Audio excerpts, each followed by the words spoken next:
Welcome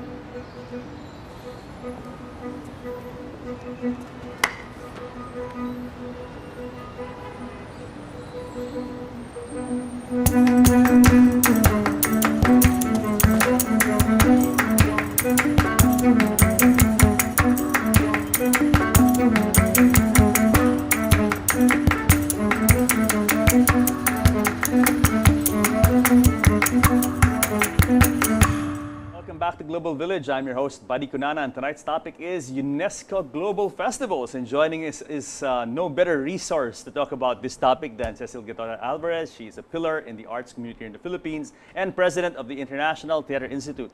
Ms. Alvarez, welcome to our second segment. And fascinating topic we have tonight, because I wasn't aware that May is such a power-packed month with all these festivals. I mean, every week has something strongly focused on.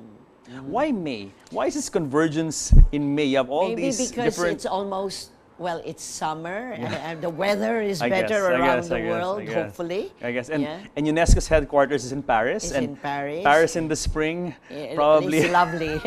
inspires them to carry out all these wonderful activities. No, but seriously, I'm a big fan of all these festivals because it really opens our eyes and makes us realize, even once a year, that these issues are there, and gives us a chance to come together and celebrate them, and maybe reaffirm our core that we really have to follow and follow through with these advocacies. Now, interesting, because we mentioned before we paused for a break, World Press Freedom Day, and such a big, another important global event. Well, UNESCO and the Director General herself puts a strong pressure on the importance of World Press Freedom Day.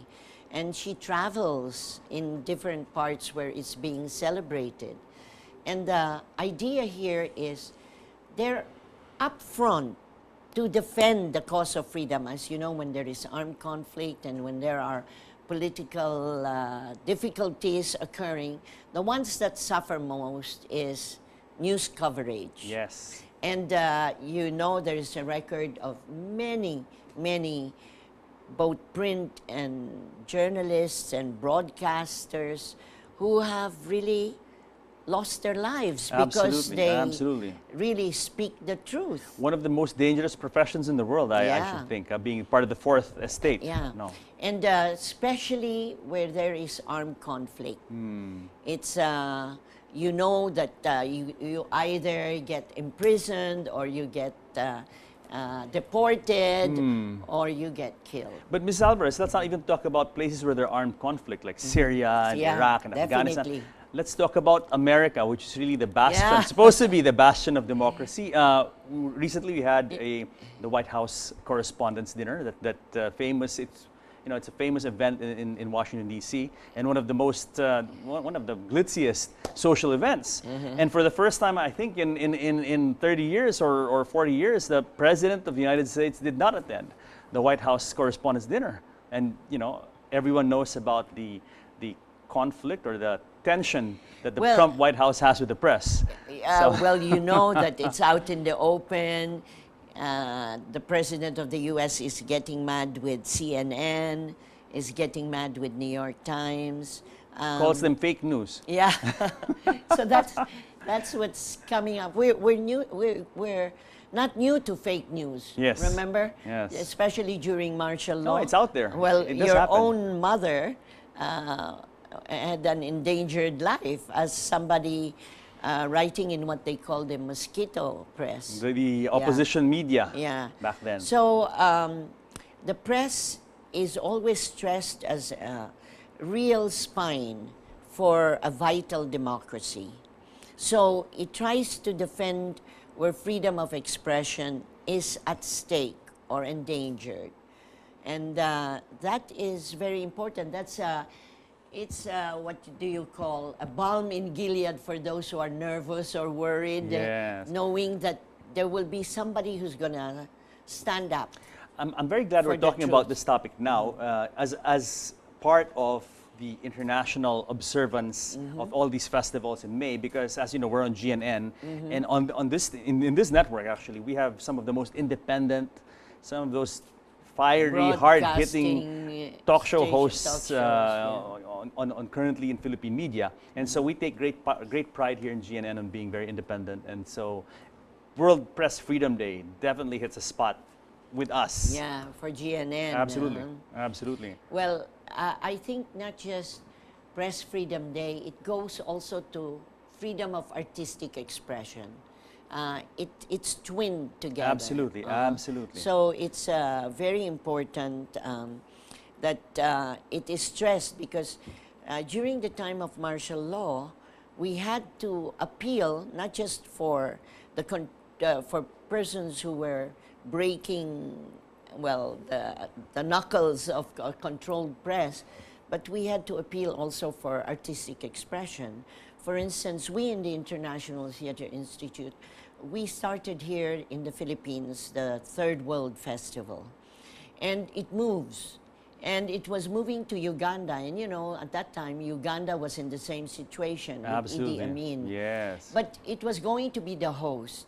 And you can see the strength of solidarity because the host was the National Theatre Director, Byron Kawadma, and we were shocked to death that he was pulled out of the National Theatre, abducted, killed, and so me personally and several other people like Ellen Stewart and other artists from France, from everywhere, stood up in the Yes. thing. The Ugandan delegation was there, but we fought to cancel it. So in spite of the pleas of the official Ugandan delegation, the Third World Festival was canceled in Uganda. And that shows the power of solidarity and the commitment to freedom of expression. And it's about freedom of speech. It's Freedom of speech, tied up freedom with of that. expression, Yes, definitely. it's twinned together. Definitely. Now, aside from that, this month we also have a this is also World Heritage Month. Yes. So another giant festival. Especially here in the Philippines. My God, you have to show this. Okay, let's hold it up.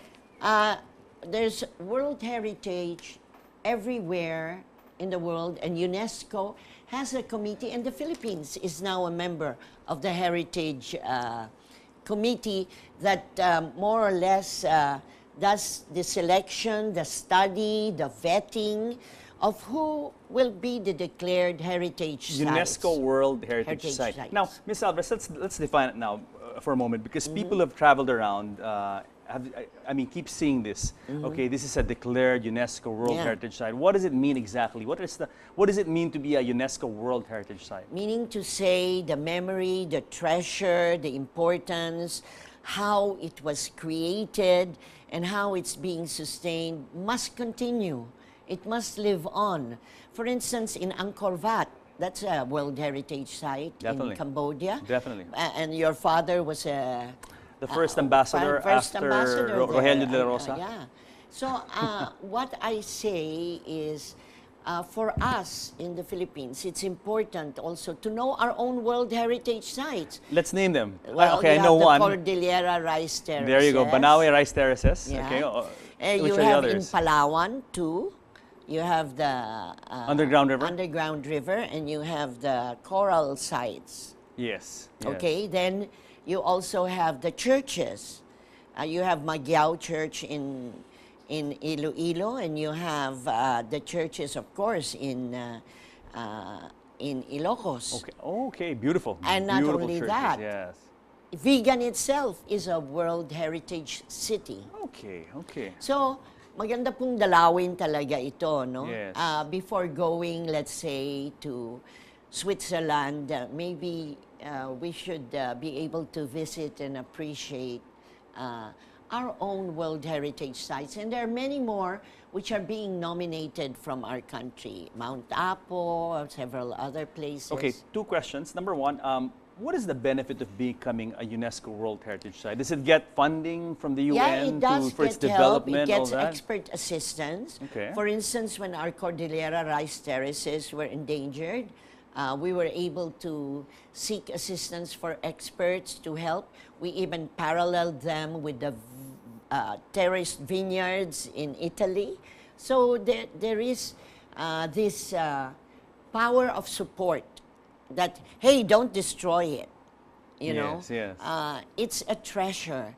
But it's not just World Heritage Sites. We have what you call intangible heritage. That's Okay. also selected by UNESCO. Wait, so you have the UNESCO World Heritage The sites sites, themselves. and the other ones are are the called. intangible heritage. Like for Is that instance, the name? It's called intangible heritage. Intangible, because Okay. this means expressions like the Hudhud epic.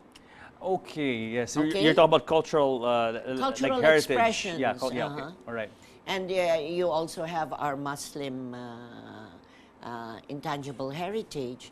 So each country takes pride in promoting or getting themselves nominated for their great treasures, biodiversity sites, rich natural resources, incredible artistic creations that have been installed and has remained through the years.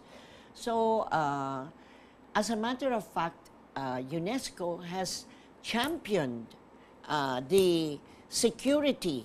There is now a United Nations resolution protecting antiquities, intangible heritage, Yes. etc., from war and from any trafficking. You know, Ms. So it's Alvarez, very important what UNESCO is that doing. hits me in the heart. I'll tell you why. About 6-7 years ago, I had the privilege of visiting Syria. I was in Oh, Aleppo. that's so sad, I was what- in Palmyra. I was in Damascus, of course, and to see what Aleppo has become. And I think Aleppo was World Heritage Yeah, as well. but look what has And it happened is to it. totally Totally destroyed. And so, wow, you know, I can't even look at the photos on the internet because I it just know how breaks the you heart. feel. I Yeah. was in Lebanon too. We had a Third World Festival there. From Manila, we went to Lebanon, we went to Iran, we went to several places, Venezuela, everywhere. But when I was in Lebanon, it's so beautiful. You know, you have the Mediterranean, and then you have the mountain slopes, and Absolutely. really the treasures in Lebanon. I really cried when they had this The Civil War. civil war, Yes, yes. and you saw the destruction, the devastation, the destruction of the human spirit, the reflection of a nation's soul. What is the theme of World Heritage Month? Is it really to draw awareness to this? Here for our Yes, country, yes. yes, definitely. We have both our World Heritage sites and our intangible heritage. And around the world, if you go here, everybody is celebrating.